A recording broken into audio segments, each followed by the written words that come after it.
बिस्मिल्लाहिर्रहमानिर्रहीम। अस्सलाम वालेकुम नाज़रीन, प्रोग्राम सिटी एट 10 में खुशामदीद। मैं हूँ आपकी मेज़बान अना यूसुफ। उम्मीद है जी आप सब लोग ठीक ठाक होंगे। दिन का आगाज़ भी बहुत अच्छा हुआ होगा आपका। नाज़रीन, हमने प्रोग्राम का बाकायदा आगाज़ करना है। हमारे सेगमेंट्स भी हैं, आज के मेहमान भी हिस्सा बनेंगे, लेकिन साथ ही साथ सबसे पहले तो बात होगी कुछ जीत की। बहुत ज़बरदस्त मुकाबला इसको कहना चाहिए, नहीं कहना चाहिए, क्योंकि मैंने तो बीच में दिल बर्दाश्ता होकर टीवी ही बंद कर दिया था।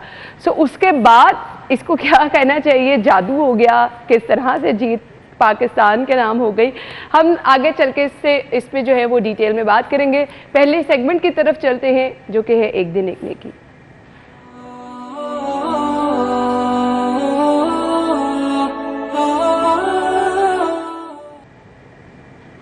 आज का पैगाम आपके साथ शेयर करेंगे। बिस्मिल्लाहिर्रहमानिर्रहीम। रसूलुल्लाह सल्लल्लाहु अलैहि वसल्लम ने फरमाया, आपने फरमाया कि जो तकब्बुर, ख़यानत और कर्ज़ से बरी हुआ वो जन्नत में दाखिल होगा। यानी आप देखिए कि तकब्बुर मना किया गया है कि इंसान तकब्बुर करे, इसलिए कि ये अल्लाह सुब्हानहु व तआला की ज़ात के लायक है। और तकब्बुर है क्या? तकब्बुर ये है कि अल्लाह सुब्हानहु व तआला के हुक्म के सामने खड़े हो जाना और अल्लाह की मखलूक को हकीर और कमतर ख्याल करना, ये तकब्बुर है। और ख़यानत ये है कि जो ज़िम्मेदारी दी जाए उस ज़िम्मेदारी को सही तरीके से अदा न करना। कोई अमानत दी जाए, कोई ओहदा दिया जाए, कोई मनसब दिया जाए, उसके साथ इंसाफ न करना, ये ख़यानत है। और कर्ज़ के किसी से पैसा लेना और बावजूद वुसअत के और ताकत के वो कर्ज़ उसको वापस ना करना। आप अलैहिस्सलाम ने फरमाया कि अगर कोई मुसलमान, कोई मोमिन, कोई इंसान अगर इन तीन बुराइयों से पाक है, यानी ख़यानत करने वाला भी नहीं है, तकब्बुर करने वाला भी नहीं है और कर्ज़ अदा करने वाला भी है, इन तीन बातों से जो बरी होगा, आपने फरमाया कि वो जन्नत में दाखिल होगा। आज हमें अपने माशरे पे, अपने आप पे नज़र डालने की ज़रूरत है कि कहीं ऐसा तो नहीं है कि इनमें से कोई बुराई हमारे अंदर मौजूद हो और हम दूसरे का हक़ खाते हों, कर्ज़ वापस न करते हों, ख़यानत करते हों और तकब्बुर इख्तियार करते हों। तो अगर ये तीनों या इनमें से कोई भी एक बात पाई जाती है तो फिर हमें फ़िक्र करनी चाहिए, इसलिए कि जन्नत के दरवाज़े हमारे लिए नहीं खुलेंगे। आज का पैगाम आपके साथ हमने शेयर किया। अब कुछ बात कर लेते हैं कल के मैच की सूरत हाल की। जी, पाकिस्तानी बॉलर्स ने क्या वाकई लाज रख ली, और इतना टफ मैच था या नहीं था, मैच की सूरत हाल हम डिस्कस कर लेते हैं। हमारे सीनियर रिपोर्टर्स आमिर रज़ा खान साहब, अली साई साहब हमारे साथ मौजूद हैं, अपने शो में वेलकम करेंगे। अस्सलाम वालेकुम आमिर भाई। वालेकुम अस्सलाम। साई साहब क्या हाल चाल है आपके? थैंक यू सो मच, बहुत बहुत शुक्रिया आप लोगों का।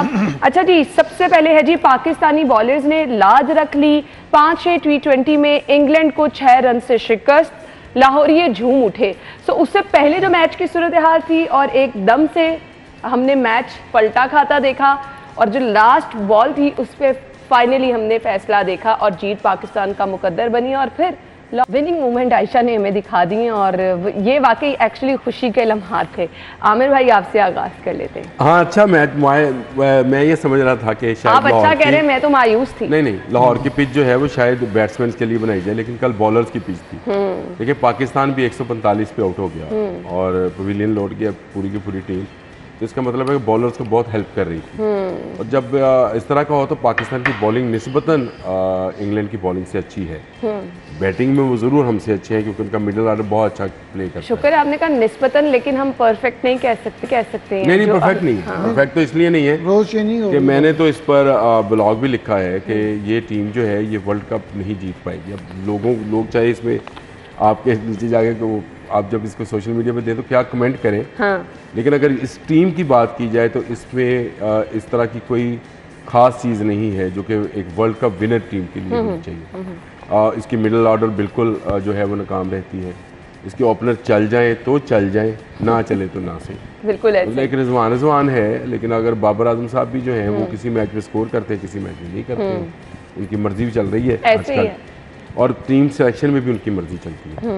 कल के मैच में क्योंकि मैं पहली इनिंग्स नहीं देख सका, मैं मुल्तान से वापस लाहौर आ रहा था। पहली इनिंग्स क्या दूसरी इनिंग्स का भी बहुत सारा हिस्सा मैंने नहीं देखा, लेकिन मैच की जो एंड तक एक्साइटमेंट रही उसके साथ साथ मैं मौजूद रहा। और बिल्कुल सही है जिस तरह से मोइन अली खेल रहे थे और लगता था कि वो जितवा के ले जाएंगे बाहर, लेकिन आमिर बिलाल ने बहुत अच्छी बॉलिंग की और आखिरी ओवर उन्होंने जो कराया है वो ज़बरदस्त था। और मोइन को बिल्कुल समझ नहीं आई कि उनके साथ क्या हुआ है। लेफ्टी हैं और वो उनको ऑफ साइड पर बाहर की तरफ खिला रहे थे, तो ये बड़ी अच्छी एक पोजीशन होती है। अगर ये राइट हैंड बैट्समैन यहाँ पे होता मोइन अली जैसा, तो मेरा ख्याल है फिर आमिर बिलाल साहब को भी ज़रा मुश्किल पेश आती। अभी भी मैं आपको बताऊँ, हमारे बॉलर्स को अभी भी पॉलिश होने की बहुत ज़रूरत है।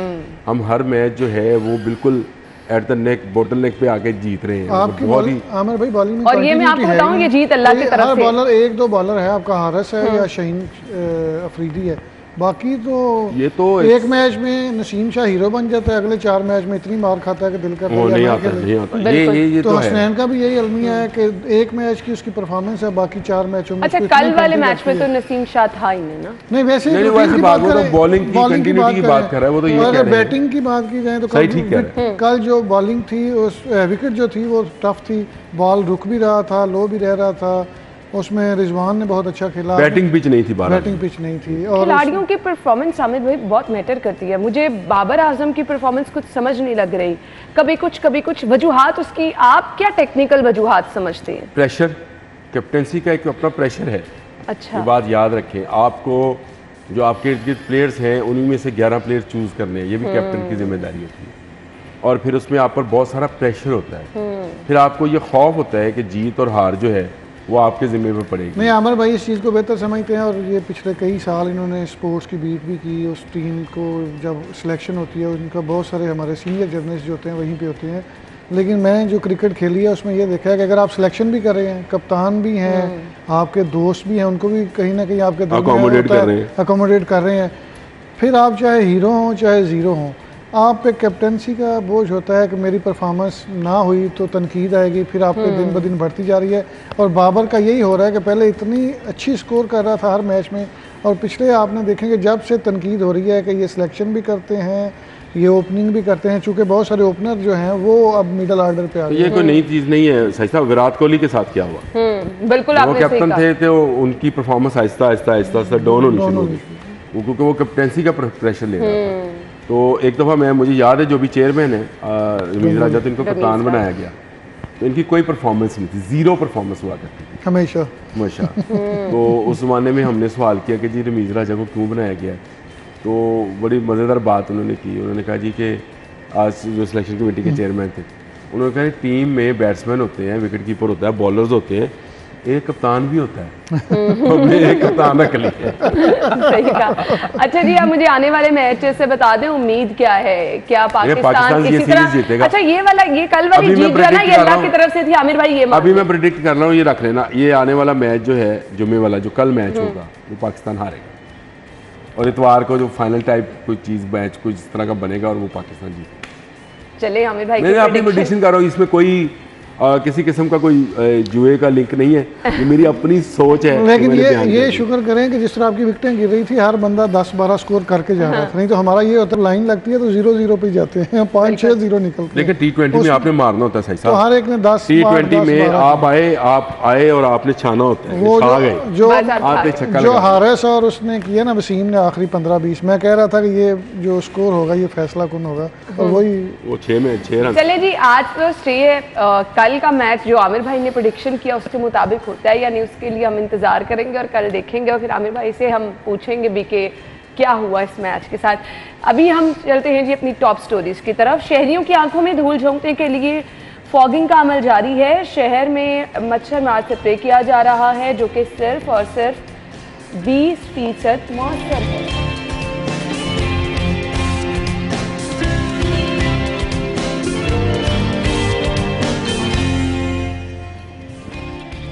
लाहौरियों के लिए पार्किंग कितनी महंगी, इस पर भी बात होगी।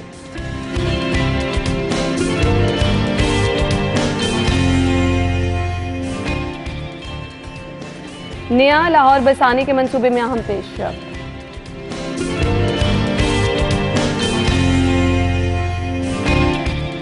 और एक बार फिर से बात होगी शहर में डाकू राज की।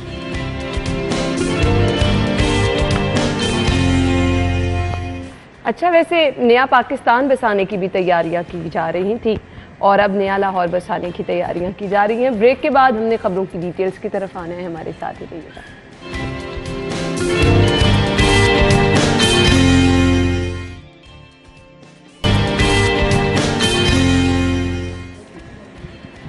खुश आमदीद आपको एक बार फिर से कहेंगे। खबर है जी, शहरियों की आंखों में धूल झोंकने के लिए फॉगिंग का अमल जारी है। शहर में मच्छर मारने के लिए ये स्प्रे किया जा रहा है, लेकिन इसमें हकीकत क्या है कि सिर्फ 20% ये मौसर है। मैं अभी ब्रेक में साई साहब से भी पूछा, आमिर भाई से, कि आपके इलाकों में हुआ है स्प्रे, तो यहाँ पे भी नहीं हुआ। मेरे अपने घर पे स्प्रे नहीं हुआ, लेकिन दफ्तर में ज़रूर हो रहा है। आमिर भाई है ना? हाँ, दफ्तर में होते हैं और अच्छी बात होता है। बिल्कुल। अच्छा, आपने इस खबर के अंदर ही है कि 20% तो ये मौसर है। हाँ, यानी ये मान रहे हैं महकमा हेल्थ वाले कि ये 20% मौसर है। मुझे बताएं, इनसे पूछें कि 100% मौसर क्या है फिर? यहाँ तो खाने वाली चीजें 100%। बात ये, अच्छा 100% मौसर भी है, अब उसका इलाज भी तो है ना। वो हम खुद हैं। हम अपने गिरदोनवा में साफ पानी जमा ना होने दें। परिंदों के लिए जो पानी रखते हैं उसको रोज़ तब्दील करें। इसको लार्वे से मच्छर बनने के लिए 3 से 4 दिन चाहिए होते हैं। ठीक, एग्री। अगर आप रोज पानी वो बदलें और उसकी सफाई रखें तो वहाँ मच्छर नहीं आएगा। ये सोसाइटी की आमिर भाई अपने गमलों में, अपने घर के, मैं तो पहले घर की बात ये तो बात सुन लेना। वो कह रहे हैं 80% जो गैस फोग कर रहे हैं ना स्प्रे, उससे बीमारियां फैल रही हैं, सांस की बीमारी। आप तो जो है हमेशा मिट्टी का तेल होता है, ये जो धुआं होता है ना, ये क्या है? ये मिट्टी का तेल। जाहिद चौधरी साहब खबर को गलत कह रहे हैं आप। मैं जाहिद चौधरी को भी गलत कह सकता हूँ अगर वो गलत बात करेंगे तो ये खबर दी है कि जाहिद साहब गुस्सा कर जाते हैं, आपको ये भी पता के अंदर अगर मिट्टी का तेल ना हो तो ना मच्छर के पार भारी होंगे। आपको पता है जितने आपके पास स्प्रे आते हैं जिनके आप मुख्तलिफ कंपनी ब्रांड नेम्स लेते हैं, बिल्कुल इनके अंदर भी किसी ना किसी तरीके से केरोसिन ऑयल होता है जो कि इनके परों को, इनको हरकत से रोकता है और वो रुकते हैं तो जाके उन पर मेडिसिन असर करती है। जो भी आप इसमें मुझे एक दो चीजें आपसे पूछनी है। 20% सिर्फ मौसर है मच्छरों को मारने के लिए, ठीक है? हम अपनी जान पे भी कॉम्प्रोमाइज कर रहे हैं। यही है ना, खबर तो यही बता रही है कि 20% जो मौसर है मच्छरों के लिए, 80% अपने बुजुर्गों हमारी सेहत को भी नुकसान है और मच्छर भी कम ही मारे। जो सांस की बीमारी में मुब्तला है। देखें आप, जाहिद चौधरी दे, अली साहब आप दे, मैं दूं, आप खबर में ये देखें कि क्या 100% इलाकों में ये स्प्रे होता है? बिल्कुल नहीं, मैंने तो बताया हमारे। अच्छा, ये स्प्रे जब ओपन एरिया में किया जाए, आप ऑफिस के अंदर करते हैं तो ये 3 से 4 घंटे रहता है। ऐसे ही है, बिल्कुल ऐसे ही, बिल्कुल ऐसे। अगर आप ओपन एरिया में करें तो ये ज़्यादा से ज़्यादा इसकी लाइफ जो है 10 मिनट 15 मिनट हवा आएगी, ले जाएगी इसको, या ये ज़मीन पर बैठ जाएगा। स्प्रे जो है वहाँ पे जो मच्छर का खात्मा हो जाएगा। मैं आपको 100% वाला इलाज बताना चाहता हूँ, लेकिन अना हमेशा मुझे इस बात पर टोकती है। मैं जब ये कहता हूँ कि इसका जिम्मेदार मैं हूँ, मैं अपने इर्द गिर्द पानी जमा ना होने दूँ, मैं फ्रिज के ट्रे में पानी ना आने दूँ, मेरे मोहल्ले में अगर पानी किसी जगह खड़ा है, मैं ये सब कुछ कर रही हूँ, अगर खड़ा है, अगर पानी खड़ा है तो मैं जाके शिकायत दर्ज कराऊँ अपनी सोसाइटी में, अपने इलाके में, मैं थाने चला जाऊँ कि ये पानी जमा है जनाब। थाने वाले तो जैसे ये तो हमारी जिम्मेदारी है ना, ये सोसाइटी की, ये शहरी की जिम्मेदारी है। मान लिया, मैं अपनी जिम्मेदारी पूरी कर रही हूँ, लेकिन अगर मेरे इलाके में स्प्रे नहीं हुआ, वो किसकी जिम्मेदारी है? जिन इलाकों में हो रहा है वो क्यों हो रहा है? सिर्फ उन्हीं इलाकों में क्यों हो रहा है? गवर्नमेंट की भी कोई जिम्मेदारी है। हम हर चीज, एक बात सुने, हम टॉफी देते हैं तो उस पे भी तमाम इलाकों में टीमें पहुंचती हैं ना, उस पे हम टैक्स देते हैं, हर चीज पे हम टैक्स देते हैं। गवर्नमेंट का काम है फैसिलिटेट करना। गरीब लोग बेचारे जो हैं वो पानी नहीं निकाल सकते गमलों में से, गमले होते ही नहीं यार। आप पिछली दफा गमले होते ही नहीं। साई साहब आप बात वहां से जाके लेके जाते हैं। साई साहब अपनी जिम्मेदारी को समझ नहीं है। असल में आप दोनों, अगर आप अपनी जिम्मेदारी नहीं करेंगे, मैं एग्री कर रही हूँ। मुहज्जब माशरों के अंदर गंदगी इसलिए नहीं होती कि वहाँ का हर शहरी मुहज्जब होता है और वो कूड़ा नहीं। वहाँ पे इतनी गुर्बत नहीं होती। एग्री कर रही हूँ आमिर भाई, लेकिन मुझे सिर्फ ये बता दें, मेरे इलाके में अगर पोलियो की टीम पहुंच रही है, ये पहले मैं साई साहब को जवाब जी दे दें। दुनिया में सबसे ज्यादा होमलेस लोग कहाँ पे हैं? साई साहब जरा नाम ले उस मुल्क का। आप कहेंगे अमेरिका में या इंडिया में? आप नहीं कहेंगे, मैं कह रहा हूँ अमेरिका में है। तो वो लोगों को फैसिलिटी होमलेस, आप कहते गरीब नहीं है वहाँ पे।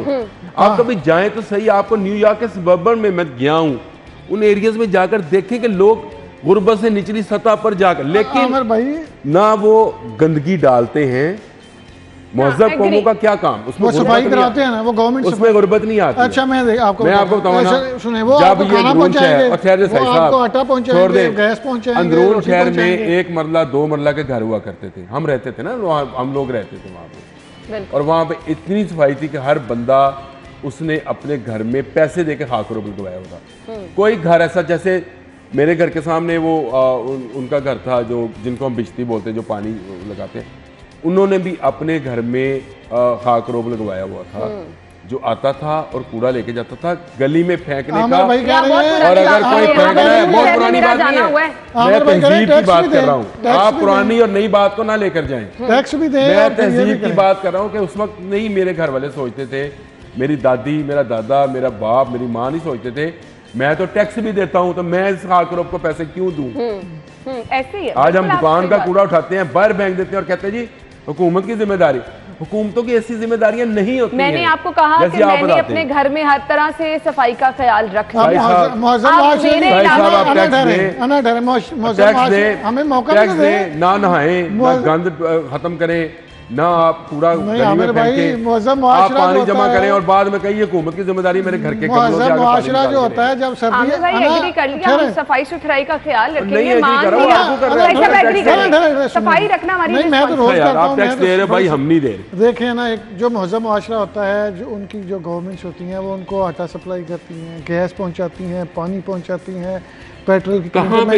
हर जगह पे। मसलन बताएं, आपको एक मुल्क का नाम लेना, मैं गवर्नमेंट आटा पहुंचाती है आपके घर पे। ओ भाईजान, हर जगह पे वहाँ पे आप मिसाइल हर जगह पर होते हैं। आप जिन ममालिक को देखते हैं, जिन ममालिक को देखते हैं, वहाँ पे जो सोशल सिक्योरिटी के पैसे मिलते हैं वो खैरात और ज़कात के, उनकी ज़कात के हिसाब से लगा लें, खैरात के पैसे हैं जिस पर आप लिख कर देते हैं कि मैं काम करने का काबिल नहीं हूँ। मैंने जाली मजदूर देखे हैं, जाली तलाक याफ्ता जोड़े देखे रहते हुए, वो यहाँ पे आ जाते हैं। वहाँ पे बीवी भी साथ रहती है, बीवी ने लिख के दिया कि मैंने तलाक ले ली हुई है, उसके लिए लहदा खैर वो लौट कर आती है, फिर वो जाके वो कहती है कि जी मैंने, वो शोहर कहता है जी मैंने तलाक दी हुई है, एक घर और लौट कर आते हैं, उसको किराए पे देते हैं।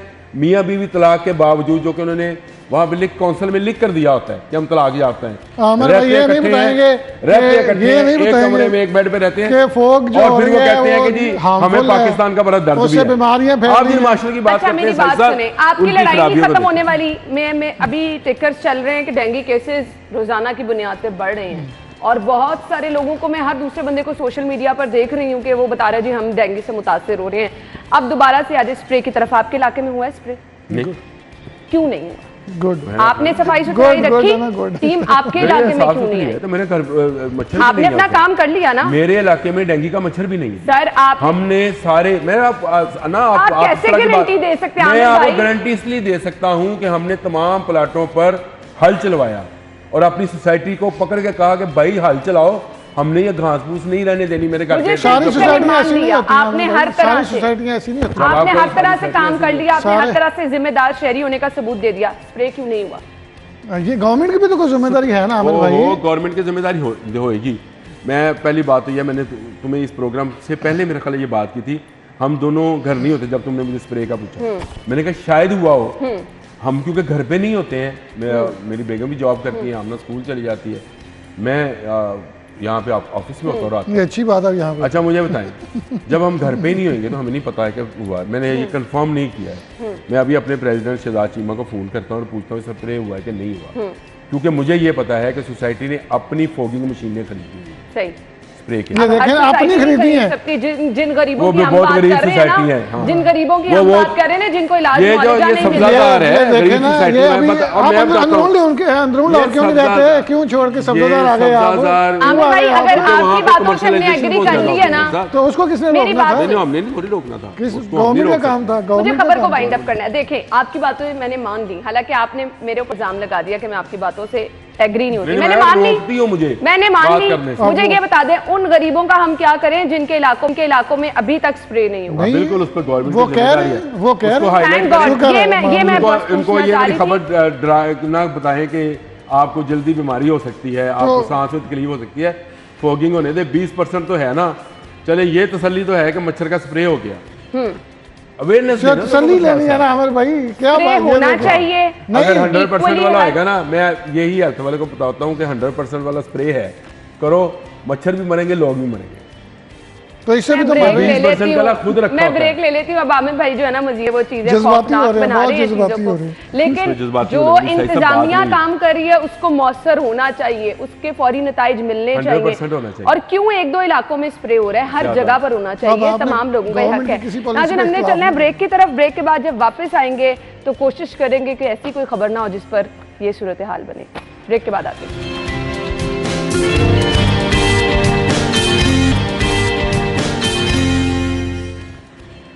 खुश आमदीद, आपको एक बार फिर से शो में कहेंगे। खबर क्या है जी? शहर में पार्किंग कंपनी का पार्किंग फीस बढ़ाने का फैसला। लाहौरियों के लिए पार्किंग भी महंगी हो गई है। अच्छा जी, पहले भी सस्ती नहीं थी, और पार्किंग कंपनी कुछ भी कर ले, माफिया को कंट्रोल जब तक नहीं किया जाएगा तो जितने मर्जी फैसले कर लें, जितनी मर्जी स्ट्रेटजीज बना लें, जितनी मर्जी वो पर्चियां बना लें, वो जो नकली पर्चियां बनाने, वो जो हमारा अपना ही प्रोग्राम बनाम सरकार प्रोग्राम हुआ और सीमल उर्दू बाजार गई और उन्होंने टिकट्स जितनी मर्जी वहां से खरीद लो, आपको मिल आमिर जाएंगी। भाई ने यही कहना है, ये सोसाइटी की जिम्मेदारी है, हम क्या कह सकते हैं। लेकिन होता तो यही है कि प्राइवेट जो पार्किंग है वहाँ पे तो 300-300 200 ये ना रुपये एक वसूल माफिया किया है जाता है। पार्किंग कंपनी के अंदर। शुक्र अल्हम्दुलिल्लाह। अगर है अल्हम्दुलिल्लाह, अल्हम्दुलिल्लाह। है तो है। और दोनों आयतें पढ़ो, गायब ना हो जाऊँ मैं। लेकिन मसला ये है, आप अब क्रीम ब्लॉक की मार्केट को, चलो मैं इसको एग्जांपल के तौर पे लेता हूँ। क्रीम ब्लॉक की मार्केट है, उसमें पार्किंग एरिया डिफाइन है, वहाँ पे बहुत सारे लोग गलत पार्किंग भी करते हैं, तो उसको कंट्रोल करते हैं पार्किंग एरिया में। मैं बहुत खुश हूँ। लेकिन जहाँ पे सिर्फ 2 दुकानें हैं, वहाँ उसके सामने वाली रोड पे भी आपने एक पार्किंग वाला बंदा बैठा ऐसे ही दिया है। कि वहाँ 10 गाड़ियाँ लगवाए और अपने पैसे कमा ले। सर, अब उसके पास वो पर्ची उर्दू तहाशा बाजार वाली है, बिल्कुल ऐसे ही। या उसके पास कोई बाकी पर्ची है, किसी को कुछ पता नहीं है लाहौर में कौन सा पार्किंग एरिया है, पार्किंग लॉट किसी है, को कोई पता नहीं। किसी को कुछ पता नहीं। अनारकली नीला गुंबद बाजार मेन मार्केट से हमने प्रोग्राम किया, वहां पर कह रहे हैं ये सरकारी पार्किंग नहीं पार्किंग है। नहीं। अच्छा, ये माफिया यहाँ से ये ढकी छुपी जगह है। ये पार्किंग फीस जो है ये 50 रुपए नहीं होनी चाहिए, ये 100 रुपए होनी चाहिए। गुड। सुन लें, 100 रुपये होने चाहिए।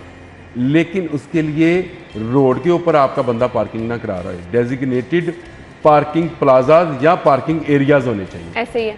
जहाँ पे आपको ये फिक्र ना हो कि मैं गाड़ी लगा के दुकान पे जा रहा हूँ तो वापस आऊँगा तो इसको निकालूंगा कैसे, क्योंकि 4 गाड़ियाँ आपने और लगवा दी होंगी वहाँ। बिल्कुल ऐसे ही है। अब आप उनके मालकान को, वो पर्ची वाला कहेगा जी मैं तो हिफाजत। आप यकीन नहीं, माने, हमारा- honestly हर speaking, पर्ची को आमिर भाई दिन जो के ना- टाइम मुझे कोई कह दे शालम मार्केट जाना है, ओह, मैं तौबा नहीं जा तौबा सकते। करती नहीं, हूँ किसी कि जगह मैं तो नहीं कभी जा वहां जा ही आप नहीं किसी सकती, जावजाद से जावजाद। नहीं जा सकती। मुझे कोई कह दे कि लिबर्टी लिंक है। रोड जाना है, पार्किंग की कोई नहीं, जगह कोई नहीं, जगह चले नहीं। वो तो छोड़ दें आप ना। अंदरून शहर है और बिजनेस हब है, वहां से पूरी दुनिया से, पूरे पाकिस्तान से लोग आते हैं खरीदारी करने। ये लिंक रोड क्या मसला है? हाँ, देख लें। मैं यहाँ नहीं गाड़ी नहीं, पार्क कर देखें सकती। ना, प्लाजे ने अपने पार्किंग छोड़ी नहीं, ऐसे ही है। किसी जगह पे 4 कोई भी- गाड़ियों की पार्किंग बना के उसको अप्रूव करवाया LDA से, और उसके बाद सॉरी ना, ठीक है। आप बात करें। नहीं, देखे ना, एक चीज़ है ना कि जितनी भी आपके पोश एरियाज हैं वहाँ पे ज़्यादातर प्राइवेट पार्किंग है, ऐसे ही है। और वहाँ पे गाड़ी वाला जिस तरह हमारे और बैठा वहाँ पे है। मनमाने पैसे भी हैं, सही और साहब। आप मेन बुलेवार्ड पे चले जाएं, बहुत बड़ा प्लाजा है जहाँ पे रोज़ाना लाखों लोग आते हैं और हज़ारों गाड़ियाँ आती हैं। तो वहाँ पे मैंने देखा है 1 घंटे के बाद आपकी फ़ीस जो है 100 से 150, और 150 से वैले के 200 नाम हो पे जाती जो है। पैसे लिए और जाते ये हैं, इतनी पे उस वहाँ पे कोई भी आपकी विजिलेंट टीमें नहीं काम कर ऐसे रही, ही। कोई विजिलेंस है ही नहीं। इसके बाद कई ऐसी जगह है, मैं कजाफी स्टेडियम के गिरदनवा में जितने भी फूड पॉइंट्स बने हैं ऐसे ही है, उसकी बिल्कुल सही कह इतनी रहे हैं। पार्किंग है, लेकिन इसके बावजूद शायद आमिर भाई का वहाँ पे नज़र ना पड़ी हो, वो रोज़ाना हर गाड़ी से 30, 50, 100 रुपया लेते हैं, वो जितनी दफ़ा गाड़ी है। अजीब सा चक्कर है। मैंने कई दफ़ा उनको पूछा, मैंने कहा भाईजान ये किन PCB की पार्किंग है, ये जिली गवर्नमेंट की पार्किंग है या प्राइवेट कोई पार्किंग है, या आप क्यों हम गाड़ी खड़ी करके अंदर एक मैक्सिमम चाय का कप लेके वापस आते हैं, 100 रुपया उधर दें, 50 आपको दें। अभी कोई रात तरीकाकार प्रोग्राम तो हमारा वजह हुआ है, करना चाहिए आखिर ना, क्यों? कोई पार्किंग तरीकाकार इशू पे कोई ही था। तरीकाकार तो वजह करना ये चाहिए। सही साहब बिल्कुल सही है। बिल्कुल सही कह रहे हैं। मैं तो कहता हूँ आप डबल कर दें पैसे, लेकिन आप डेजिग्नेटेड पार्किंग एरिया तो दें, हमें तो पता ही पार्किंग प्लाजा तो दें, जहाँ पे मैं जाके गाड़ी पार्क करूँ और पार्क करने के बाद मैं लिफ्ट पे बैठूँ, नीचे आ जाऊँ अपना रोड पे। लेकिन अब ये जो फैसला किया गया है पार्किंग फीस बढ़ाने का, ये गलत पार्किंग है। कंपनी के ये नाम। तो पार्किंग, ये गुंडागर्दी बदमाशी है। इससे पहले लाहौर के गुंडे ये पैसे इकट्ठे किया करते थे, चाहे वो आजम क्लास मार्केट के इर्द गिर्द थे, शालम में थे। हम मैं क्योंकि अंदरून शहर से तल्लक है तो हमें पता है वो जो बदनाम ज़माना लोग थे, लड़ाई इस बात पे, वो इसी बात पे मारते थे एक दूसरे बिल्कुल को। और ए जगह मेरी है मैं गड्डी खिलवा। अच्छा, और बिल्कुल इसको ख़त्म करने के लिए पार्किंग कंपनी बनाई गई। ये कंपनी जो है ये ईस्ट इंडिया कंपनी से भी ज़्यादा कोई करप्ट चीज़ है। सही कहा आपने, ये बहुत ही करप्ट हैं। और जैली पर्चियाँ इन्होंने असली पर्ची की भी थद्दी दी होती है अपने बंदे को, और जैली की भी दी होती है। जैली में दिहाड़ियाँ लगती हैं, असली वाली जो शाम को कहता है जी यहाँ तो 100 गाड़ी आई थी वैसे, तो गाड़ी चाहे 10,000 आई है, ऐसे ही है बिल्कुल। उसने आपने ना कोई पार्किंग प्लाजाज बनाए, ना कोई पार्किंग एरिया बनाए, ना आपने वो पता नहीं लिफ्ट वाली पार्किंग अच्छा, मुझे ये बता दें इसमें इंतजामिया अमल दखल कर सकती है? वैसे इंतजामिया अपने काम तो बिल्कुल नहीं कर रही है, लेकिन इसमें क्या इंतजामिया अमल दखल कर सकती है? साई साहब, पुलिस इसमें अमल दखल कर सकती है? ना ये देखें, सबसे अहम चीज़ है कि कंपनी किस लिए बनाई है, इसीलिए बनाई है ना कि इन तो छोड़ दे नहीं कुछ करी ना। मैं आपसे पूछ रही हूं, पुलिस को फिर आप कहें कि पुलिस की फेवर करें, आप पुलिस को कहें कि आपने झाड़ू भी फिरवाना है, चोरी डकैती भी रोकनी है, पुलिस ने आटा भी सेल करवाना है, रमजान बाजार। और जब आप कंपनी बनाते हैं, जिस तरह से आपने यूनिवर्सिटीज कॉलेजेस को इंडिपेंडेंट कर दिया, कंपनीज को भी इंडिपेंडेंट कर दिया, जाओ कमाओ और खाओ और लूट मार मचाओ, आपकी बेशतर कंपनियां यही काम। और आपको पता है कंपनी वालों की तनख्वाहें कितनी ज्यादा होती हैं रूटीन के जो मुलाजमीन है, सरकारी मुलाजमीन। अच्छा ये बता दें, ये पार्किंग फीस बढ़ाने से, सब कुछ करने से हालात बेहतर होंगे? मुझे खबर को आपको पता है सेफ सिटी अथॉरिटी वाले क्यों आपसे नाराज रहते हैं? क्यों नाराज रहते हैं आमिर भाई? सॉरी, उसकी वजह यह है कि सेफ सिटी अथॉरिटी में अफसरान की तनख्वाहें बहुत ज़्यादा हैं। जो रूटीन का DIG है, फ़र्ज करें उसकी 3.5 लाख है, तो अगर सेफ सिटी में काम कर रहा है तो 5 से 6 लाख तनख्वाह है। और ये भी उन DIGs की अभी जो एग्जेक्टिव अलाउंस लगे हैं उसकी वजह से इजाफा हुआ है। इसकी वजह यह है कि इन कंपनियों में तनख्वाहें बहुत ज़्यादा। साहब आप तो बहुत गरीब लोग हैं, मैं ये समझता हूँ। ये जो इन कंपनीज के अंदर जो मुलाजमीन हैं, ये आपको पता है कि एक रिवाज चल पड़ा था कि वो डिप्टी कमिश्नर छोड़ के और डिप्टी कमिश्नर छोड़ के कमिश्नर छोड़ के डेपुटेशन पे कंपनीज में आते थे।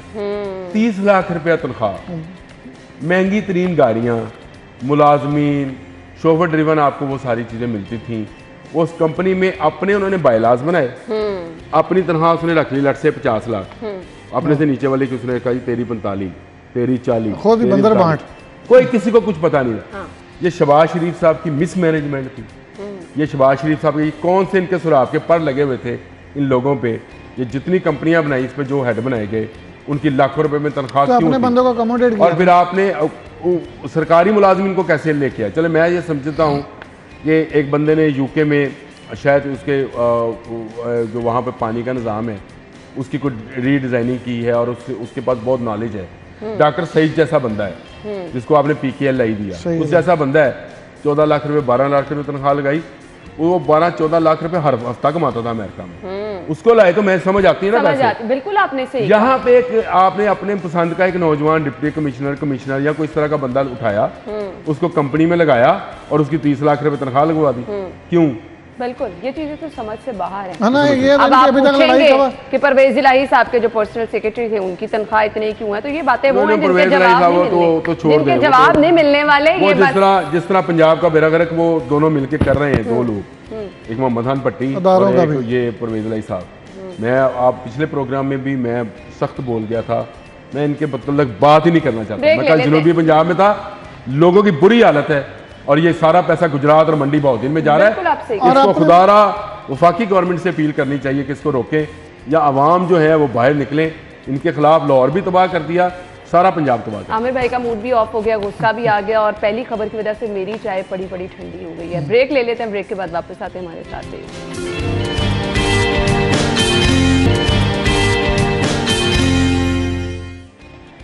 Welcome back. और दुनिया भर में और पाकिस्तान में आज वर्ल्ड हार्ट डे मनाया जा रहा है। मेरे ख्याल से हमारी बॉडी का सबसे अहम हिस्सा है दिल। वैसे तो आपको किसी भी चीज़ को इग्नोर नहीं करना चाहिए, लेकिन अगर आपका दिल का फंक्शन जो है वो प्रॉपर्ली चल रहा है तो यकीन माने आप तंदुरुस्त भी रहेंगे, तवाना भी रहेंगे, कोई मसला नहीं रहेगा। अब सवाल ये पैदा होता है कि क्यों हर गुजरते दिन के साथ, हर महीने, हर साल आपको पता चलता है जी इतने लोग जो हैं वो अमराज़े कल्ब का शिकार हो गए हैं। वजूहात इसकी क्या हैं?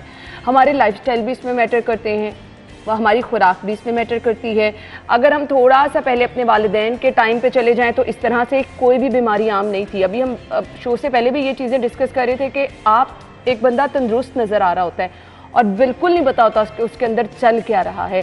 खैर, कुछ सिम्टम्स होते हैं जिन्हें समटाइम हम इग्नोर भी कर देते हैं। आज का हमारा जो टॉपिक है वो हम बात करेंगे कि आखिर ये दिन मनाने का मकसद क्या है। दिल की बीमारियां जो हैं या अमराज़ क़ल्ब जो हैं, इसके लिए आपने एहतियात क्या रखनी है, कौन कौन से ऐसे सिम्टम्स हैं जिस पर आपको फौरी तौर पर डॉक्टर से रिजू करना है। क्योंकि अक्सर हम देखते हैं जब कभी खुदा न खास्ता किसी को हार्ट अटैक होता है तभी पता चलता है कि इसके साथ कोई ऐसा मसला चल रहा था। डाइट का इसमें क्या रोल है, हम ये भी डिस्कस करेंगे। मकसद आज के प्रोग्राम का सिर्फ और सिर्फ ये है कि आपको हम बता सके एहतियात क्या है, प्रिवेंशन कैसे करनी है। सो नाज़रीन, अपने मेहमानों की तरफ हम चलेंगे। बहुत ही सीनियर डॉक्टर हैं, डॉक्टर आमिर बंदेशा साहब, कार्डियोलॉजिस्ट हैं, और उनके साथ जी आप सब जानते भी हैं हमारे साथ अक्सर आके हमें बहुत ज़बरदस्त डाइट प्लान आयशा नासिम माहिर ग़िज़ायात हैं। डाइट का रोल इसमें क्या है उस पर भी हम बात करेंगे। वेलकम कहेंगे अपने मेहमानों को। अस्सलाम वालेकुम, क्या हाल चले आपके? सबसे पहले बढ़ते हैं जी डॉक्टर आमिर की तरफ। डॉक्टर आमिर बंदेशा साहब से हम ये जानेंगे आज का दिन मनाना, बात करना, बुनियादी मकसद इसका क्या है और कितना ज़रूरी है। जी डॉक्टर साहब। बहुत शुक्रिया। जैसा कि आपने ऑलरेडी कहा कि दिल की जो बीमारी है, मैं तो अब समझता हूँ पाकिस्तान जैसे मुल्क के लिए एक वबा की शक्ल इख्तियार कर रही है। दुनिया भर में एक दौर था कि जब कैंसर के पेशेंट सबसे ज़्यादा होते थे। अब पूरी दुनिया में जब डाटा हम देखते हैं तो सबसे ज़्यादा जो मरीज़ हैं वो दिल के हैं। लेकिन पाकिस्तान में चूँकि पाकिस्तान की पॉपुलेशन के ऊपर एज सच कोई स्टडी नहीं होती, लेकिन हम अपने इर्द गिर्द देखते हैं कि जब हम 20 साल पहले कार्डियोलॉजी में आए थे तो पेशेंट की तादाद बहुत कम थी, और अब एक जम्मे गफ़ीर है जो शायद हॉस्पिटल सरकारी हैं या प्राइवेट हैं, जितनी भी डेवलपमेंट गवर्नमेंट ने की है उनके बस में नहीं है इस तूफ़ान को कंट्रोल करना। तो इस लिहाज से पूरी दुनिया भर में एक अवेयरनेस के लिए जो आज का दिन है उसको मनाया जाता है। जिस तरह इसमें मीडिया का अहम रोल है कि आप अवाम नास तक ये बात पहुँचाएँ कि आखिर कौन से अवामिल हैं, किस वजह से दिल की तकलीफ़ होती है। और इस अवेयरनेस में शायद ये जो बीमारी है इसमें काफ़ी हद तक अगर हम बार बार स्कूल्स के अंदर, मदरसों के अंदर, मीडिया के ऊपर, हम अपनी निजी महफिलों के अंदर अगर हम इस चीज़ को हाईलाइट करें तब शायद डॉक्टर्स या हॉस्पिटल इस बीमारी को काउंटर कर सकते हैं। अदरवाइज़ जो मैं देख रहा हूँ शायद आज से 10 साल के बाद बेड तो शायद आज भी नहीं मिलता पेशेंट्स को।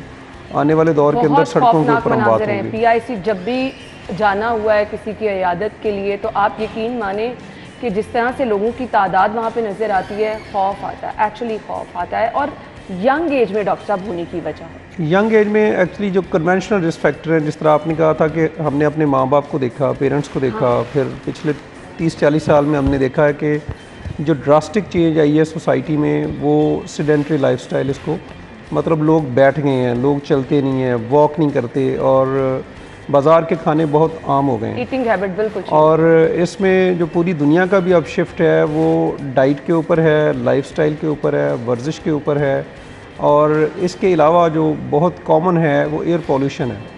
एयर पोल्यूशन जो है वो एक बहुत बड़ा फैक्टर बनता जा रही है, जो कि आपके अंदर इन्फ्लेमेटरी मार्कर्स जो होते हैं जिससे आपका पूरा जिस्म एक सोजिश की हालत में आता है, और अल्टीमेटली दिल जो है वो सबसे नाजुक अज़ा उज़्व होने की निस्बत से मुतासर होता है। तो ये बहुत इसका रोल है। अब कन्वेंशनली देखें, शुगर उसका अगर हम परहेज़ अच्छा करें, अगर हम ब्लड प्रेशर को कंट्रोल रखें अगर किसी को है, इसके अलावा स्मोकिंग के डॉक्टर्स तो नो डाउट ख़िलाफ़ होते ही हैं। स्मोकिंग से दिल की तकलीफ़ जो है वो बहुत ज़्यादा बढ़ती है सिगरेट पीने से। ना सिर्फ के फेफड़ों की बीमारियां होती हैं बल्कि दिल की तकलीफ़ बढ़ती भी है। जो ऑलरेडी पेशेंट होते हैं वो वर्स भी होते हैं। फैमिली हिस्ट्री का बहुत रोल है। बाज़ औक़ात फैमिलीज़ के अंदर पता लग जाता है कि हमारी फैमिली में एक बीमारी रन कर रही है जो कि बच्चों में आगे ट्रांसफ़र होने का 50% चांस होता है।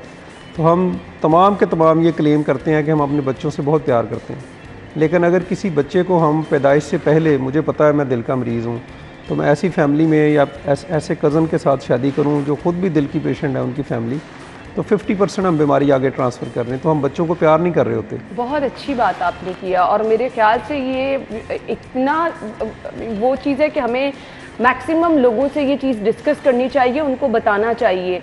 मेन रीज़न किसी भी बीमारी के बढ़ने की ये है, ना सिर्फ हम अगर अमराज़ क़ल्ब की बात करें बल्कि बहुत सी दूसरी डिजीज़ हैं जो हम कहते हैं जेनेटिक हैं, और फिर कज़न मैरिज की वजह से हम आगे देखते हैं वो बच्चों में भी उसी तरह से हमारा समाजी भी रोल है और मजहबी भी है कि एक बच्चा जिसको हम प्यार करने का दावा करते हैं उसको हम विरासत में बीमारी ना दें। कोई माँ बाप ऐसे नहीं चाहेगा। ज़ाहिर है इसमें मैं कहता हूँ हमारे निसाब की कमी है, इल्म की कमी है या अवेयरनेस है, लेकिन हम जिन लोगों को पता है हमें इस चीज़ को आगे स्प्रेड करना चाहिए। और हर हेल्दी इंडिविजुअल को साल में एक दफ़ा कम अज़ कम अपना निहार मुँह लिपिड प्रोफाइल ज़रूर कराना चाहिए। उसमें अगर आपके पैरामीटर्स डिरेंज हैं तो आप लाइफस्टाइल चेंज करके, खुराक का पैटर्न चेंज हर करके, एज ग्रुप को आप ये रिकमेंड करेंगे? 20 साल के बाद हर इंसान को कराना चाहिए, ताकि पता हो कि उसके प्रोफाइल कैसे हैं, वो किस लेवल के ऊपर खड़ा है। और प्रिवेंशन, अब जो दौर है प्रिवेंशन का दौर है। हम जो डॉक्टर्स डील करते हैं हॉस्पिटल्स में, ये कॉम्प्लिकेशंस हैं। एक हार्ट अटैक हो गया, नुकसान हो गया, अब उसको हम ट्रीट कर रहे हैं। जो प्रिवेंशन है वो सोसाइटी के लेवल के ऊपर है, वो स्कूल के लेवल के ऊपर है, वो घरों में इस चीज़ की डिबेट होनी चाहिए। वो आपका जितने भी खुराक को कंट्रोल करने वाले इदारे हैं उनको इसके अंदर अपना रोल प्ले। मैं तो कहती हूँ आजकल लोग जिस तरह से सोशल मीडिया इस्तेमाल करते हैं, सिर्फ ये वो चीज़ें ही देखना शुरू कर देना जो हमारे फ़ायदे की हैं, तो मेरे ख्याल से आधे मसाइल हल हो जाएं। आपके हाथ में सब चीज़ें, आपको इन्फॉर्मेशन दे रही हैं, लेकिन आप प्रायोरिटी नहीं है। हम पेशेंट्स की बहुत बड़ी तादाद देखते हैं, मैं उनसे पूछता हूँ कि शुगर का नॉर्मल लेवल क्या है, उनको नहीं पता होता। 10 साल की शुगर है, उनको नहीं पता। इसी तरह से जब उनको कहते हैं कि शुगर के कंट्रोल का कोई ऐसा टेस्ट HbA1c है जो 3 माह का कंट्रोल बताता है, दे डू नॉट नो। लेकिन जब हम उनको पूछते हैं कि ज़मीन रजिस्ट्री करने का क्या तरीका है, यूट्यूब में फ़िल्म कैसे ढूंढनी है, आपने ट्विटर पे अकाउंट कैसे बनाना, दे नो एवरीथिंग। तो हमने प्रायोरिटी नहीं बनाया, ये हमारी बैड लक है, बदकिस्मती है, और उसका शिकार हम डॉक्टर्स हैं इसका शिकार। बिल्कुल आपने सही कहा। यहीं से हम गुफ्तगू आगे बढ़ाएंगे और आयशा की तरफ हमने चलना है। इनसे हम पूछेंगे डाइट चार्ट रखना क्या है कि हम इस लेवल तक ही ना पहुँचे।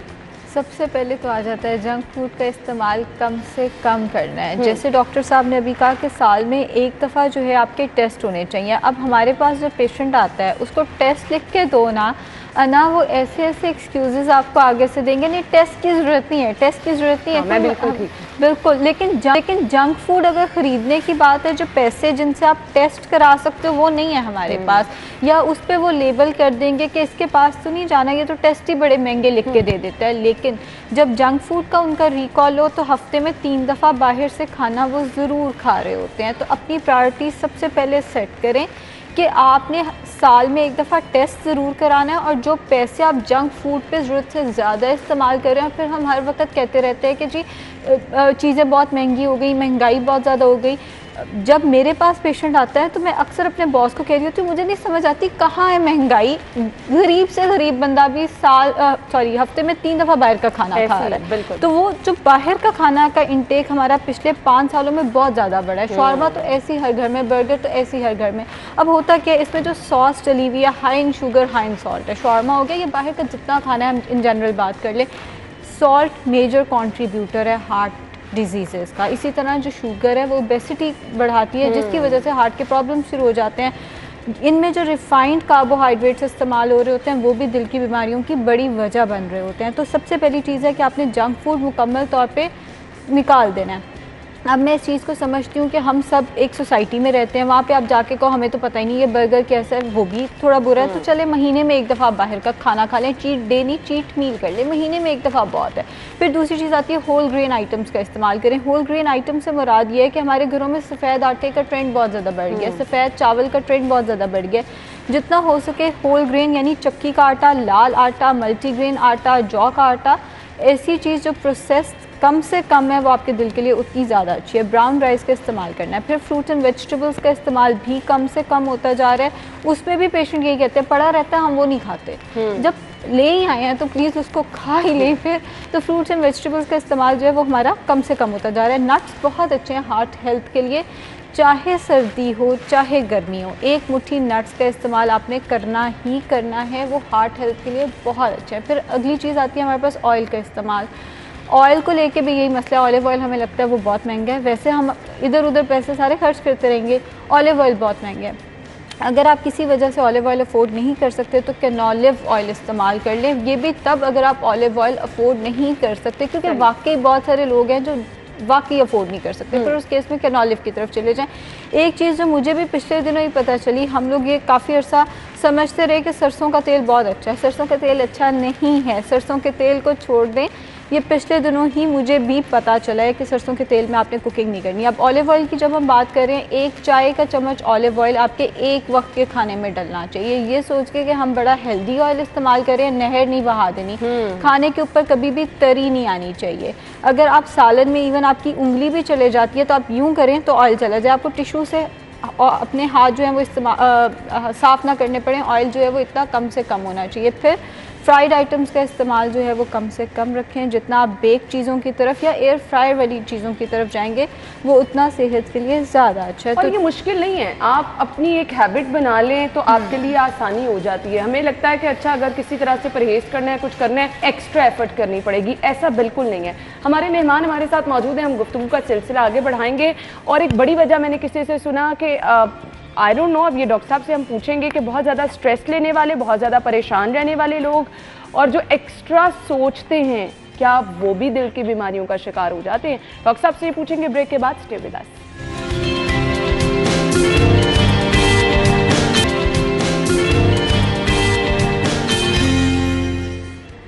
Welcome back. गुफ्तगू का सिलसिला आगे बढ़ाएंगे। डॉक्टर आमिर बंदेशा से हमने ये जानना है, स्ट्रेस, परेशानी, मुसलसल सोचना भी क्या आपके साथ ये प्रॉब्लम हो सकती है कि आप दिल की बीमारियों का शिकार हो जाए? डॉक्टर साहब वाकई ऐसा है?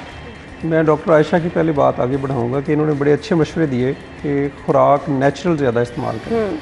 जिस तरह उन्होंने कहा होल ग्रेन, जो मेन थीम होता है कि फ़ाइबर, पूरी रिसर्च देखें कि रेशा, फाइबर, जूस की बजाय पूरा फल इस्तेमाल करें, गंदम का होल ग्रेन आटा इस्तेमाल करें। ये आपको कैंसर और दिल की बीमारियों से ये चीज़ें बचाती हैं। और जो ऑयल है, जिस तरह डॉक्टर साहब ने कहा कि उसको रगड़े नहीं लगाने, एशियन कुकिंग मत करें खुदारा। लाहौरी खाने तो आप देख लें डॉक्टर साहब, उसको जिस तरह आप जलाते हैं, फ्राई करते हैं, वो फट जाता है मालिक्यूल, वो जहर बनता है तो हम खा लेते हैं। घरों में भी यही हो रहा है और बाहर भी। ऑयल को कम हीट करें, खाने के एंड के ऊपर डालें, ये बहुत ज़रूरी है। और एशियन कुकिंग, जो ख़वातीन दाल रख के और उसको बाद में टीवी ड्रामे देखती रहती हैं, ये नहीं करने चाहिए। उसको कुकिंग को कम से कम हीट करें। पूरी दुनिया में कहीं ऐसी कुकिंग नहीं होती। अगर आपने करनी है फिर ऑयल को एंड पे डालें, कम मिकदार में डालें, एंड पे डालें। सही। तो ये एक अहम बात थी जो मैं इसमें जरूर। कंट्रीब्यूट अब करना आज चाह रहा था। स्ट्रेस क्या इसकी वजह? स्ट्रेस जो है, स्ट्रेस मेन कंट्रीब्यूटिंग फैक्टर है और हमारी सोसाइटी में तो बहुत ज़्यादा है। जब से ये कोविड आया पूरी दुनिया के हालात बदले हैं और अब महंगाई ने लोगों को सख्त परेशान किया है। मतलब इस दौरान हम देखते हैं कि एक नॉर्मल इंसान का ब्लड प्रेशर ज़्यादा रह रहा है और स्ट्रेस जो है वो मेजर कंट्रीब्यूटर है आजकल। जिस तरह एयर पोल्यूशन है, इसी तरह से स्ट्रेस के ऊपर बहुत ज़्यादा काम हो रहा है। स्ट्रेस ना सिर्फ कि एक नया हार्ट अटैक करने का बायस बनता है और जो ऑलरेडी पेशेंट है वो भी अनस्टेबल होता है इससे। तो मेरा ख्याल है कि हर किसी को अपने दायरा कार में रहते हुए जितना स्ट्रेस को, जितना लड़ाई झगड़े, इनको आप साइड पे कर सकते हैं, अपने जितने गोल्स को छोटा रख सकते हैं तो उसकी तरफ जाना चाहिए। स्ट्रेस से अवॉइड करना चाहिए, नींद पूरी करनी चाहिए 6 से 7 घंटे साउंड स्लीप। बहुत सारे लोगों को हम जब डिटेल में हिस्ट्री लेते हैं तो वो कहते हैं कि हम सोते हैं लेकिन वो सो नहीं रहे होते। मोबाइल का इस्तेमाल है, बेल ऑन की हुई है, बेल ऑफ करके मोबाइल की आप आराम से 6-7 घंटे सोएं ताकि अगले दिन आप फ्रेश होकर अपना काम करें। अदरवाइज सारा दिन आप लड़ते झगड़ते रखें। ऐसे ही है, बिल्कुल। तो स्ट्रेस से बचना चाहिए। सही। डॉक्टर साहब एक और चीज़ मुझे बता दीजिएगा, हम देख रहे हैं कि बहुत सारे लोग, हर दूसरा बंदा जो है वो दिल की बीमारियों का शिकार होता जा रहा है और ये काबिल इलाज है? अगर एक दफ़ा आपको प्रॉब्लम हो गया है तो क्या ये फिर आपकी ज़िंदगी भर आपके साथ चलता रहेगा? जैसे डायबिटीज़ है, जैसे ये बहुत अहम चीज़ है। मैं पेशेंट्स को भी कहता हूँ कि मेडिसिन लोग दवाई खानी छोड़ देते हैं ना? मेडिसिन में आज तक किसी चीज़ का इलाज नहीं। ये जो लोग हमें आके कहते हैं ना कि हम इलाज कर रहे हैं, हम कॉम्प्लिकेशंस को ट्रीट कर रहे होते हैं। शुगर आ गई है, एक कॉम्प्लिकेशन हो गई, अब उसको हम ट्रीट कर रहे हैं। दिल का अटैक आ गया है, स्टेंट डाल दिए, बाईपास कर दिया, एक अच्छे खासे इंसान को कॉम्प्लिकेशन हो गई है, उसको हम ट्रीट कर रहे हैं। काबिल इलाज ज़रूर हैं लेकिन बहुत बेहतर है कि ये हो ही ना। हमें उस लाइफस्टाइल की तरफ जाना चाहिए कि हो ही ना, और अगर इसको अडॉप्ट करेंगे तो हमारी बचत है। अदरवाइज़ जितने मर्जी स्टेंट डाल रहे हैं, बाईपास कर लें, 10, 15, 20 साल के बाद आपको मसाइल आना शुरू हो जाते हैं। और ये बहुत ज़्यादा यंग लोग जो इसमें इन्वॉल्व हो रहे हैं, जिस तरह डॉक्टर साहब ने कहा कि मार्केट बेस्ड खाने हैं, एनर्जी ड्रिंक्स के ऊपर मैं ज़रूर बात करूँगा। ज़रूर। वो एक इतना बड़ा अजाब है हमारे लिए। अब मैं ब्रांड्स के नाम नहीं लेता, यंग बच्चे 20-20, 22-22 साल के आते हैं, तो क्या जी बाइक्स की रेस लगानी थी और हमने वो फ़लान चीज़ पी और उसके बाद हम ज़रा पावर आ जाती है तो उसके बाद 15 दिन से ले रहे हैं, come with fresh heart attack. कोई रिस्क फैक्टर नहीं होता उन बच्चों को। एनर्जी ड्रिंक्स सोल एक कंट्रीब्यूटर हैं और इस पर रिसर्च मौजूद है कि जब आप एनर्जी ड्रिंक्स लेते हैं, इंडस्ट्रियल सोर्स ऑफ सुक्रोज़ लेते हैं, शुगर लेते हैं इंडस्ट्रियल सोर्स, उनमें केमिकल्स होते हैं जो अंदर जाके आपकी सारी की सारी मॉर्फोलॉजी हैयत को चेंज कर देते हैं और वो आपके लिए हार्ट अटैक का बायस हैं। तो प्लीज़ स्टॉप एनर्जी ड्रिंक्स। ये बहुत अच्छा पैगाम डॉक्टर साहब ने दिया, क्योंकि आजकल कुछ चीज़ें ऐसी जो हमने स्टाइल स्टेटमेंट बना ली हैं, तो हम सोशल मीडिया पे दिखाने के लिए बस ये सब चीज़ें कर रहे होते हैं और उसका नुकसान क्या है वो हमें समझ नहीं आ रहा होता। आयशा, आपसे मैं ये जानना चाहूँगी, जिस तरह से डॉक्टर साहब ने बड़ी चीज़ें एहतियात के हवाले से बता दी हैं, सो बेस्ट लाइफस्टाइल आप क्या रिकमेंड करती हैं? बेस्ट लाइफस्टाइल हेल्दी आपकी खुराक होनी चाहिए सबसे ज़रूरी। तो उसमें यह आ जाता है जिसमें आप नाश्ते अब आपने हेल्दी डाइट का ना, तो हमारे यहाँ एक कॉन्सेप्ट है, लोग कहते हैं गोश्त खाना है और आप सेहतमंद रहेंगे, आपको जल्दी कोई बीमारी नहीं लगेगी। मीट का इस्तेमाल, रेड मीट का इस्तेमाल कितना होना चाहिए और कितना कॉस्ट करता है ये हार्ट डिजीज़ को? हफ्ते में 1 से 2 दफ़ा मैक्सिमम, और हथेली के बराबर एक वक्त में इस्तेमाल करना है। इससे ज़्यादा इस्तेमाल नहीं करना। हाँ, हम लोग रेड मीट का इस्तेमाल ज़रूरत से ज़्यादा कर रहे होते हैं, जो कि यूरिक एसिड, किडनी और फिर कोलेस्ट्रॉल की वजह बन रहा होता है। इसके इस्तेमाल का तरीका बहुत ज़्यादा ज़रूरी होता है। हम लोग अक्सर चर्बी बीच में ही डाल देते हैं कि अपनी चर्बी के अंदर जो है वो पकेगा और वो ज़्यादा मज़ेदार होगा। स्पेशली होटल्स में ये प्रैक्टिस देखी गई है, लेकिन घर में भी ख़वातीन को ये देखा गया है कि वो चर्बी समेत रेड मीट को पका रही होती हैं, जो कि दिल की बीमारियों की बड़ी वजह बनता है। फिर उसके ऊपर हम ऑयल भी ऐड करते हैं, और जैसे डॉक्टर साहब ने कहा, हम उसको ऐसे पकाते हैं भून भून के, उसके सारे न्यूट्रिएंट्स भी ज़ाया कर देते हैं। आप हथेली के बराबर इस्तेमाल करें, हफ्ते में 1 से 2 दफ़ा एक वक्त में इस्तेमाल करना है, और ग्रिल करके इस्तेमाल करें या बेक करके इस्तेमाल करें। जो ऑयल आपने इस्तेमाल करना है वो ऑलिव ऑयल ही होना चाहिए। उसकी चर्बी जितनी आपको नज़र आ रही है एटलीस्ट उतनी तो ज़रूर रिमूव कर दें। फिर उसमें ज़रूरत से ज़्यादा मसालों का इस्तेमाल नहीं करना, स्पेशली जो नमक है नमक का इस्तेमाल जो है वो कम से कम होना चाहिए। अब अगर कोई ग्रिल करके इस्तेमाल करता है या बेक करके, तो वो उसके ऊपर डालता है मशरूम सॉस या बारबेक्यू सॉस, डिफरेंट तरह की सॉस आ जाती है। सॉस, जैसे कि मैंने अभी पहले भी कहा है कि सॉस मेजर रीज़न बनती है दिल की बीमारियों की, क्योंकि उसमें सॉल्ट की मिकदार और चीनी की मिकदार बहुत ज़्यादा है। इससे बेहतर आप पुदीने की घर की बनी चटनी का इस्तेमाल कर लें अगर आपने गोश्त के साथ कुछ इस्तेमाल करना है। और फिर अगर आप कार्बोहाइड्रेट्स की बात करें तो इसके साथ आप लाल आटे की रोटी का इस्तेमाल करें, ब्राउन राइस का इस्तेमाल करें, रात दिन कि आपने नान खाना है या आपने कोई पूरी वगैरह या कोई इस तरह की चीज़ सुबह उठते साथ ही इसके साथ ले लेनी है। सही। डॉक्टर साहब, आपसे मैं ये पूछना चाहूँगी, मुझे अब वाइंड अप की तरफ जाना है। बच्चे, न्यू बॉर्न बेबीज़ दिल की बीमारियों के साथ पैदा हो रही हैं, रीज़न इसकी क्या है, कैसे इस पर ओवरकम कर सकते हैं? पैदाइशी तौर पे बच्चों के अंदर दिल की बीमारियाँ होती हैं, जैसे दिल के अंदर सुराख हो गया, दिल उल्टी साइड के ऊपर है, दिल के अंदर जो वायरिंग का निज़ाम है उसके अंदर किसी का प्रॉब्लम आ जाता है। कज़न मैरिजेस के अंदर जो है ये ज़्यादा होती हैं इस तरह की चीज़ें, और ख़ास तौर पे अगर माँ की उम्र 35 साल से ज़्यादा है और वो बच्चे पैदा कर रही हैं तो उनके अंदर इस तरह के मसाइल ज़्यादा हैं। तो इन चीज़ों से बचना चाहिए। कज़न मैरिजेस कम से कम, अगर ऑलरेडी कोई दिल की तकलीफ़ है तो ख़ानदान से बाहर शादी करनी चाहिए, और ये इंक्वायर करने में कोई हर्ज नहीं। जैसे थैलासीमिया में अब हमने अवेयरनेस गेन कर ली है कि थैलासीमिया अगर माइनर भी है तो उसके साथ कोई दूसरा थैलासीमिया माइनर का जो शौहर है या बीवी है वो शादी अपना अगला रिश्ता ना बनाए। इसी तरह दिल के हवाले से भी इंक्वायर करने में सोसाइटी में कोई हर्ज नहीं है, और ये अवेयरनेस देनी चाहिए। सही। तो मेरी ये रिक्वेस्ट है कि एक नेचुरल हो जाएं अगर आपने बचना है। अगर आप कुदरत से दूर भागेंगे, सोशल लाइफ को अपनाएंगे तो फ्यूचर हमारा अच्छा नहीं है। बिल्कुल। ओबेसिटी अगर है तो प्रॉब्लम हो सकती है, सिगरेट नोशी अगर आपकी ज़िंदगी का हिस्सा है, मसाइल हो सकते हैं। हेल्दी खाएं, वॉक, एक्सरसाइज रूटीन बना लें तो इंशाल्लाह बहुत सारी, ना सिर्फ दिल की बीमारियों से, बहुत सारी बीमारियों से आप बच सकते हैं। सहल पसंदी हमेशा आपको ले बैठती है। आयशा, एक छोटा सा मैसेज आपकी तरफ से चाहिए। जैसे आपने कहा सहल पसंदी हम लोग को ले बैठती है, खाना घर में पकाएं, थोड़ी सी एफर्ट खुद भी किया करें, जितना हो सके नेचुरल चीज़ों के पास रहें, वाटर इनटेक अपना अच्छा रखें, और डेली वॉक ज़रूर किया करें। वॉक भी बहुत अच्छी है आपकी दिल की हेल्थ के लिए। Thank you so much doctor साहब, आपके वक्त का भी बहुत बहुत शुक्रिया। नाज़रीन, हम एक ब्रेक लेंगे, ब्रेक के बाद आपको ज्वाइन करेंगे, हमारे साथ रहेंगे।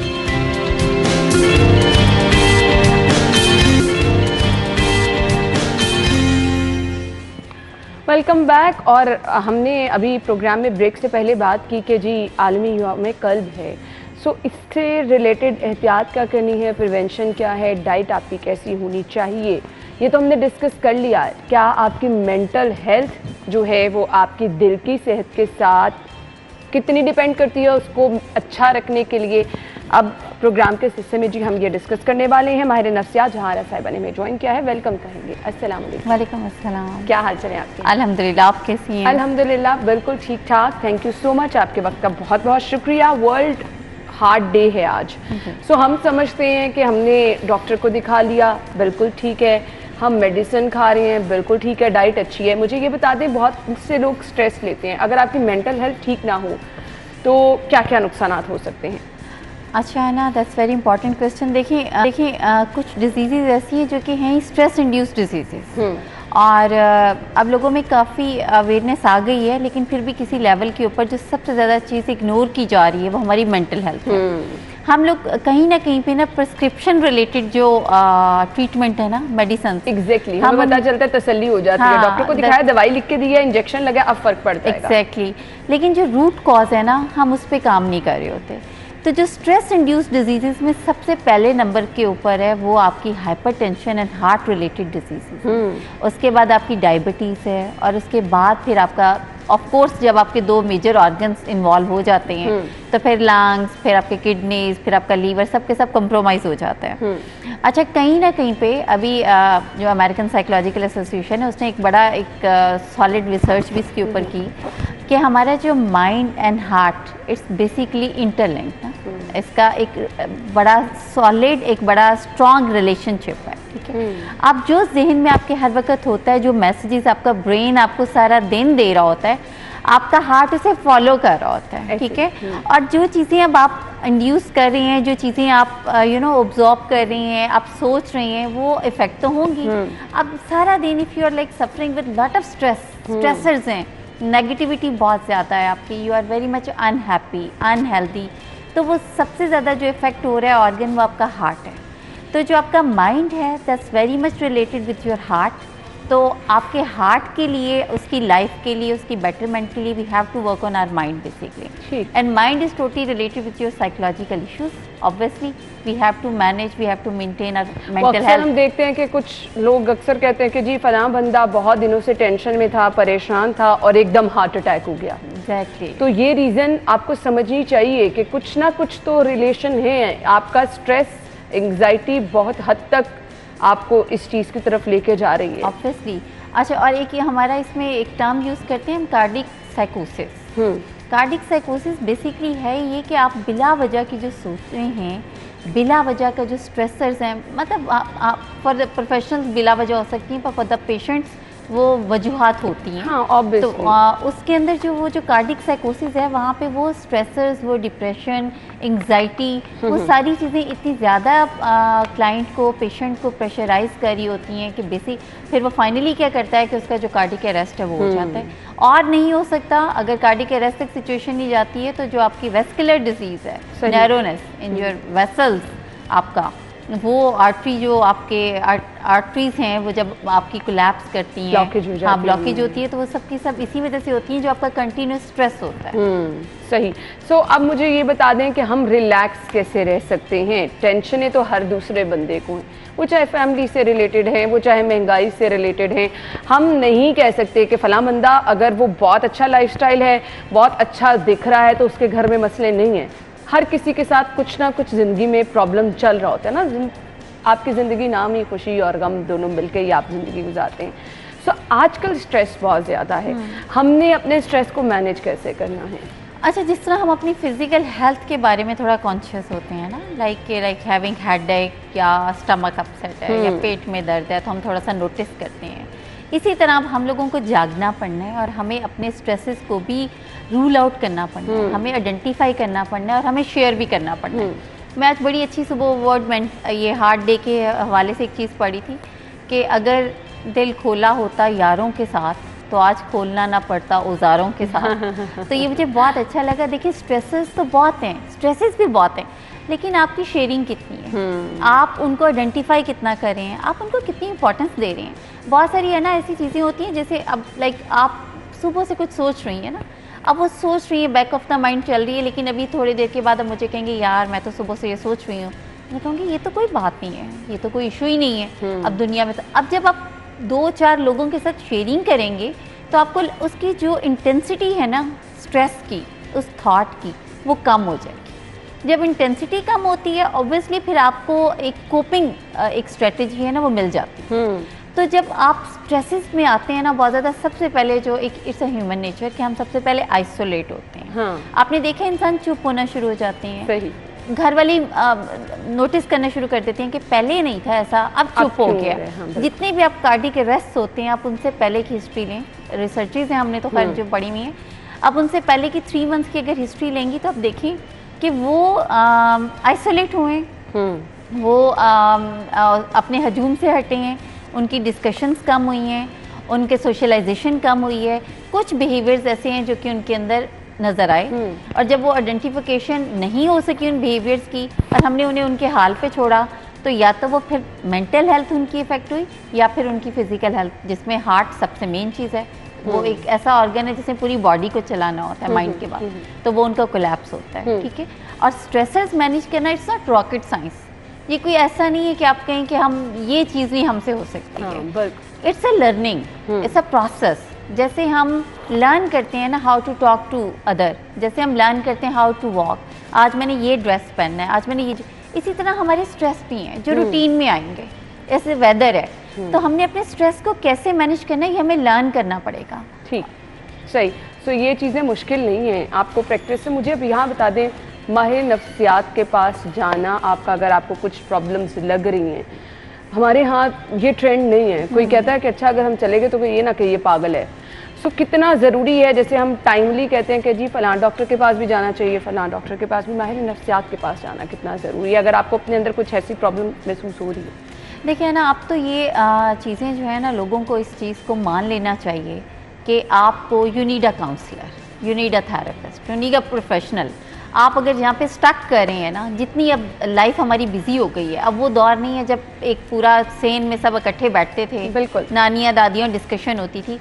अब तो ये है कि you are like busy all the time, दौड़ लगी ना, दौड़ लगी हुई है एक पूरा। तो उसमें जो है आपको जहाँ भी आपको लग रहा है कि मैं अब यहाँ पे स्टक हूँ, नेगेटिविटी मेरे अंदर बहुत ज़्यादा आ गई है, मुझे मेरे अंदर इग्रेशन आ रहा है। देखिए आज वर्ल्ड हार्ट डे के हवाले से मैं बताऊँ, सबसे ज़्यादा तो एंगर और इग्रेशन है, और हर दूसरा बंदा बड़ा छोटा गुस्सा और इम्पेशेंस, बर्दाश्त नहीं, अदम बर्दाश्त। ये वो रवैये हैं ना जो आपकी फिर आपकी वेस्कुलर डिजीजेस आती हैं सामने। बिल्कुल। तो ज़रा सा आपको ये लग रहा है कि यार मुझे बिला वजह से चिड़चिड़ापन क्यों है, गुस्सा आ रहा है, तो फ़ौरन से पहले आप अपने किसी भी करीबी साइकोलॉजिस्ट को कंसल्ट करें। अब तो वो दौर ही नहीं है कि आप जाएंगे और जाके आप 1.5 घंटे के सेशन, अब आप ऑनलाइन डिस्कशन करें, ऑन कॉल डिस्कशन करें, अपनी प्रॉब्लम शेयर करें। सही। तो ये जी आपके पास हल है, आपने इस चीज़ को बिल्कुल इग्नोर नहीं करना और कोशिश करें कि एग्रेशन और जो हम देख रहे हैं लोगों में गुस्सा बहुत बढ़ता जा रहा है, अदम बर्दाश्त बहुत ज़्यादा, ये चीज़ें कहीं ना कहीं आगे जाके रिजल्ट्स आपको फिर इस तरह से मिलते हैं।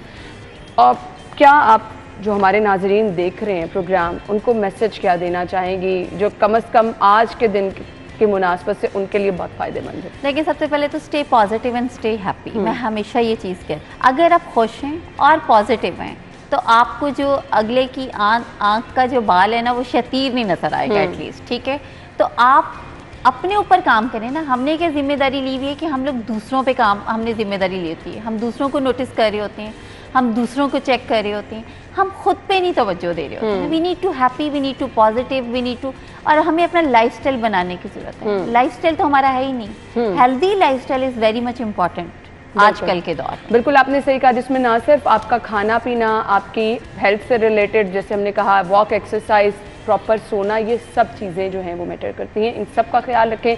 अल्लाह ताला हम सबको इन तमाम बीमारियों से महफूज रखे। थैंक यू सो मच, बहुत बहुत शुक्रिया आपके वक्त के लिए। नाज़रीन, इसी के साथ ही प्रोग्राम का वक्त इख्तिताम को पहुँचा। इंशाल्लाह कल मुलाकात होगी। अल्लाह हाफ़िज़।